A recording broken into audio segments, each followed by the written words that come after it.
Hi friends! ఈరోజు నుంచి ఇంగ్లీష్‌లో ఈడియమ్స్‌ని అయితే నేర్చుకుందాం. ఈడియమ్స్ అంటే జాతీయాలు, నుడికారాలు, అలాగే చిన్న చిన్న పొడుపు కథలని గూడా అంటారు. అంటే వాటిలో ఉండే పదాలనేవి విడివిడిగా వేరే అర్థాన్నిస్తాయి. సమూహంగా అంటే కలిపి చెప్తే వేరే విధంగా ఉంటాయన్నమాట. అలా ఉండే వాటన్నిటిని గూడా ఈడియమ్స్ అంటారు.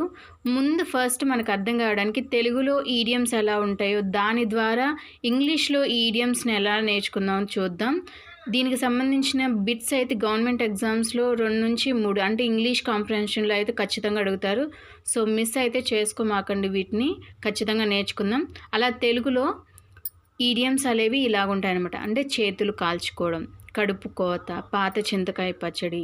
కడుపు కోత అంటే నిజంగానే కడుపు కోసుకోవడం కాదు గదా! తీవ్రమైన దుఃఖం అని. అంటే లోతు అర్థం వేరే విధంగా ఉండిద్ది. పైకేమో ఒక వర్డ్స్ అనేవి వేరే విధంగా ఉంటాయి. లోతు అర్థం వేరే విధంగా ఉంటాయన్నమాట. అట్లా అడవి కాచిన వెన్నెల. తల పండిపోవడం, వెన్నెల దొంగ, కళ్ళు తెరిపించడం, ఇలా అంటే పైకి ఒక్కొక్క విధంగా పదాలనేవి వేరే అర్థం వస్తాయి. కలిపి చదివితే లోతు అర్థం వేరే విధంగా ఉండిద్దనమాట. అలాంటి వాటన్నిటి గురించి కూడా ఈడియమ్స్ అంటారు. రేపటి నుంచి ఇంగ్లీష్‌లో ఈడియమ్స్‌ని నేర్చుకుందాం. Thank you.